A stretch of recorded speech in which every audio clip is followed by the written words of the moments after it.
Hello दोस्तों, ये मेरे पास टेक्समो मोटर आई थी और इसकी मैंने सीरीज से सप्लाई चेक करी। तो तीनों वायरों में मैंने सप्लाई चेक करी तो एक में भी लाइट नहीं जल रहा है। फिर उसके बाद में मैंने एक वायर लगा के और मोटर का बॉडी अर्थ चेक किया। तो आप देख सकते हैं फुल जो सीरीज का 100 वाट का बल्ब है वो फुल जल रहा है। तो इसका कारण ये है कि मोटर जल चुकी है। फिर उसके बाद मैंने ये कटोरी निकाली, मतलब सैन गार्ड बोलते हैं हम लोग, जो कि आयल सील को रेत से कटने की से बचाती है।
और ये इसका जो मैं निकाल रहा हूँ ये बेरिंग है, टेक्समो कंपनी की मोटर है।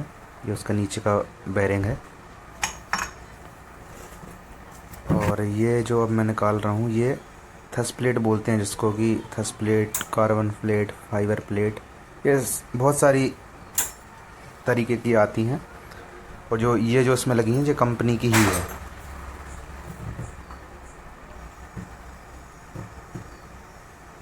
ये जिसमें ये पत्थर लगा होता है बिल्कुल पूरा, ये चाबी है उसकी।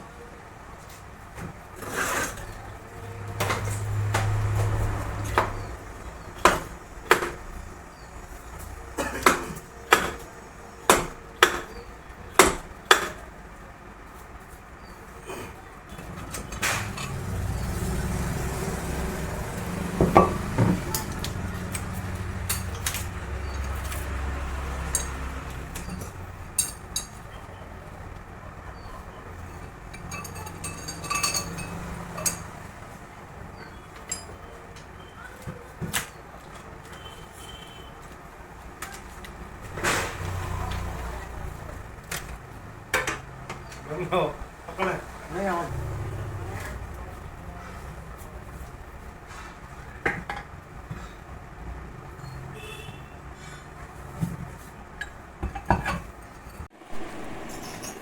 और आप देख सकते हैं कि ये इस तरीके से फॉल्ट होके इसी कारण से ये जली हुई है।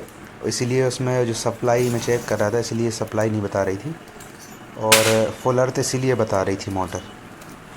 इसकी कंडीशन आप देख सकते हैं कि ये पूरी जो सामने का फ्रंट था जहाँ कनेक्शन होते हैं वहाँ पे पूरा पिघल गई थी पूरी वायरिंग। तो फिर मैंने इस तरीके से उसको एक साइड से काटा जहाँ से मतलब वायर सही थे, एक साइड से काट के और एक साइड से ऐसे मैंने खींच लिए तो आसानी से वायर निकल जाता है। और जो ज़्यादा पिघली रहती है, जैसे अंदर तक जहाँ स्टेचर जो स्लॉट रहती है उसके अंदर अगर वायर पहुँच जाते हैं, पिघल जाते हैं, तो बहुत ज़्यादा दिक्कत होती है निकालने में। फिर उसके लिए भी और भी टूल्स हैं, जो देसी टूल्स हमारे, उस तरीके से उनसे निकाल लेते हैं। और ऐसे एक साइड से काटने में आसानी से निकल जाती है। जो जहाँ जिस साइड कनेक्शन थे उस साइड में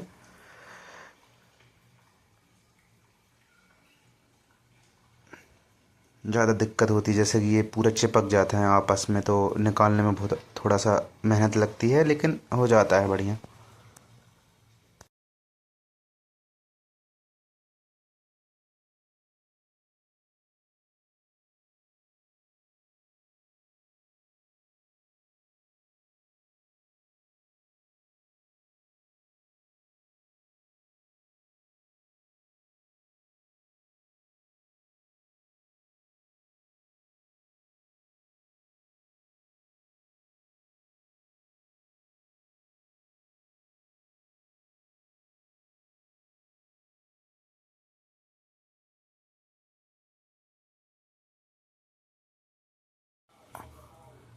इसका गेज जो था मोटर का वो 1/4 था, और इसका फरमे की साइज़ जो थी वो थी, मैंने बाहर से पूरी जितने में वायरिंग होती है उसका पूरा बाहर से स्ट्रेचर मैंने नाप लिया था।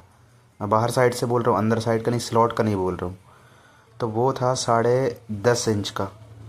तो उस पर मैंने फर्मा कस के और बनाई कॉयल, तो ना बड़ी हुई ना छोटी हुई, परफेक्ट आ जाता है उसमें। जिससे कि अगर ज़्यादा बड़ी हो जाती तो हाउजिंग जो रहती है उसमें वायर टकराने लगता है। और फिर इसके बाद में ये मैंने मोटर को, ये 10-12 की रहती है सबमर्सिबल ज़्यादातर।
और इसके कनेक्शन जो रहेंगे वो स्टार में रहेंगे, जो कि मैंने बना दिया है। ये तीनों फेसों के स्टार कनेक्शन हो गए हैं।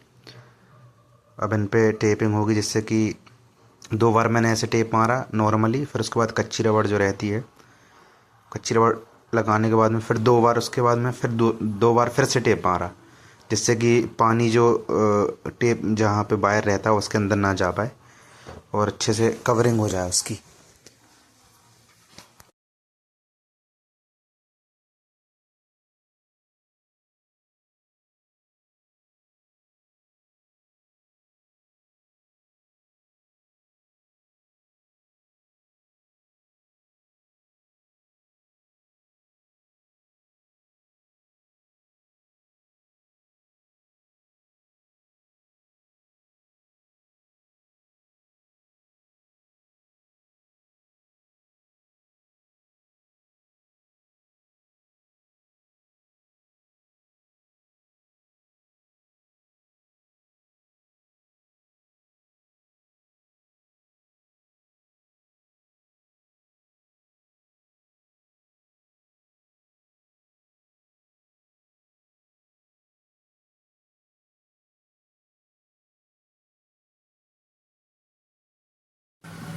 ये है दोस्तों V6 का बाइंडिंग कैप, जिससे कि इसको लगाने से ये होता है जैसे फिटिंग के दौरान में अगर कोई भी थोड़ा बहुत जैसे जो बॉडी मतलब हाउजिंग रहती है वो टकराने से वायर में छिल सकता है, इसलिए इसको लगाते हैं जिससे कि वायर से वो हमेशा दूर रहती है। जैसे बीच में भी वैसा रोटर डालने के टाइम पे ऐसी दिक्कत नहीं आती है, आसानी से अच्छे से, और जो पट्टियाँ जो रहती हैं वो भी वायर से नहीं टकराती और आसानी से फिट हो जाता है।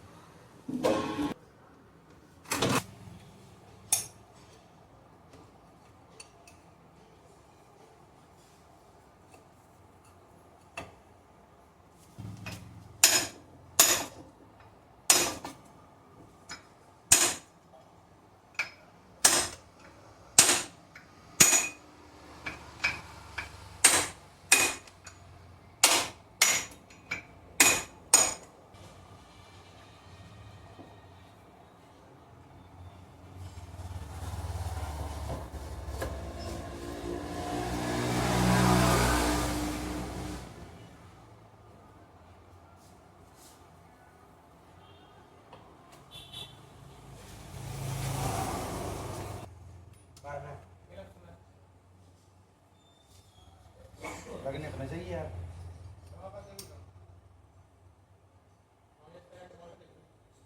करेंट तुम रो काम ही नहीं करेंट तो तुम रो हमें कहा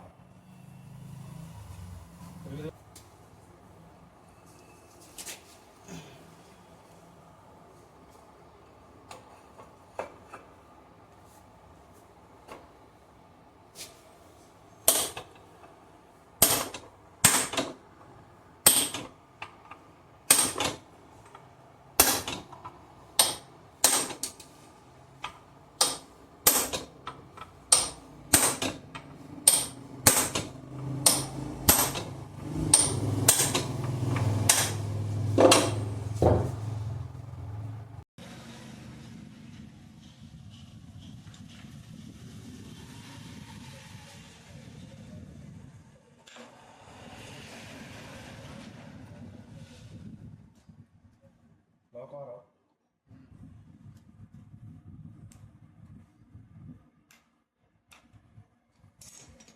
ठीक है तो भाई